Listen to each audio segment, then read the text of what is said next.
Assalamualaikum warahmatullahi wabarakatuh. Kami dari kelompok 6 kelas 10-6 di sini akan menjelaskan materi tentang Kerajaan Aceh Darussalam.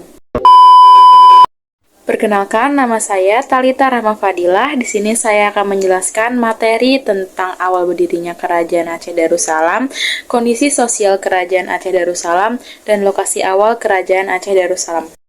Kerajaan Aceh Darussalam berdiri sekitar tahun 1514, didirikan oleh Sultan Ali Mughayat Shah setelah ia berhasil mempersatukan beberapa wilayah kecil di pesisir utara Sumatera dan melepaskan diri dari pengaruh Kesultanan Samudra Pasai dan Portugal. Tujuan utama didirikannya adalah memperkuat Islam dan melawan dominasi bangsa asing seperti Portugis yang menguasai Malaka. Lokasi awal Kerajaan Aceh Darussalam berada di Banda Aceh yang dulunya disebut Kutaraja di pesisir utara Pulau Sumatera. Kemudian wilayah kekuasaannya meluas, termasuk daerah Aceh Besar, Pidi, Deli, hingga Sumatera bagian barat dan pesisir timur. Selanjutnya, ada kondisi sosial Kerajaan Aceh Darussalam. Yang pertama, masyarakat Aceh sangat kuat berpegang kepada ajaran Islam.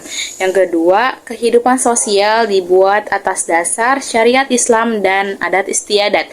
Dan yang ketiga, ada pembagian kelas sosial, yaitu keluarga kerajaan, bangsawan, ulama, pedagang, dan rakyat biasa. Halo semuanya, perkenalkan nama saya Gania Kabira. Di sini saya akan menjelaskan tentang kondisi politik, kondisi ekonomi, dan kerajaan-kerajaan yang ada di Aceh. Yang pertama, saya akan menjelaskan tentang kondisi politik. Kondisi politik, politiknya bercorak monarki Islam yang kuat di bawah kekuasaan Sultan. Hubungan diplomatik dilakukan dengan negara Islam lain seperti Turki, Utsmani, Arab, dan India. Raja memegang kekuasaan penuh tapi tetap didampingi oleh para ulama. Aceh sering berperang untuk mempertahankan dan memperluas kekuasaan, terutama melawan Portugis dan kerajaan-kerajaan lain di Nusantara.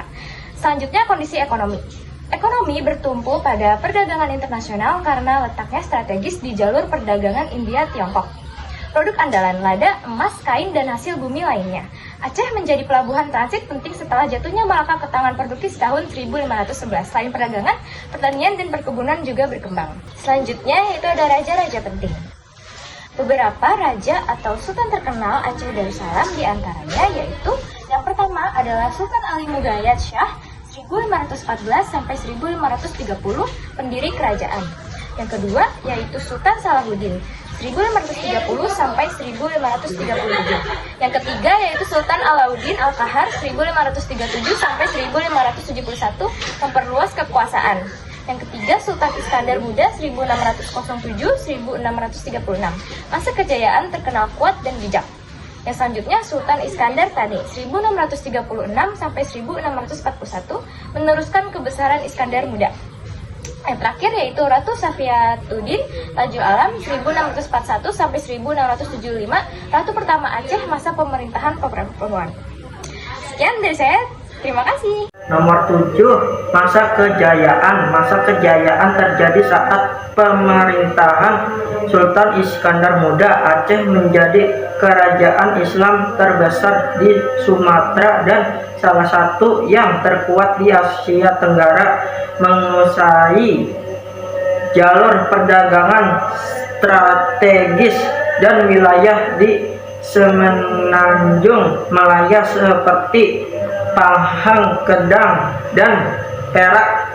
Pendidikan Islam berkembang pesat. Banyak cendekiawan terkenal seperti Hamzah, Fansuri, dan Nuruddin Ar-Raniri. 8. Runtuhnya kerajaan. Keruntuhan mulai tampak setelah meninggalnya Sultan Iskandar. Tahni konflik internal, perbuatan kekuasaan, dan lemahnya sultan-sultan setelah masa kejayaan. Serangan dari bangsa Eropa terutama Belanda, VOC juga melemahkan Aceh pada abad ke-19. Aceh masih bertahan sebagai kesultanan, tetapi akhirnya tidak takluk mengalahkan Belanda dalam Perang Aceh 1873-194 tahun 1093. Sultan Aceh terakhir Sultan Muhammad Daud Syah menyerah kepada Belanda. Assalamualaikum warahmatullahi wabarakatuh. Perkenalkan, nama saya Robi Sinatria dari kelompok 6. Di sini saya akan menjelaskan materi tentang peninggalan dari Kerajaan Aceh Darussalam. Yang pertama, ada Masjid Baitur Rahman yang dibangun di Banda Aceh. Yang kedua, ada Taman Sari Gunungan. Dan yang terakhir, ada naskah Hikayat Aceh. Selanjutnya saya akan menjelaskan tentang materi baju adat di Kerajaan Banda Aceh. Bagi pria, biasanya menggunakan linto barok yang terdiri dari baju mengsukah berwarna hitam, celana siliwangu, sarung songket, dan ikat pinggang serta rencong atau senjata khas Aceh. Sedangkan bagi wanita, baju adatnya seringkali disebut dengan daro baro yang terdiri dari baju kurung mewakasah dengan sulaman emas, kain songket, dan hiasan di kepala seperti mahkota. Terima kasih.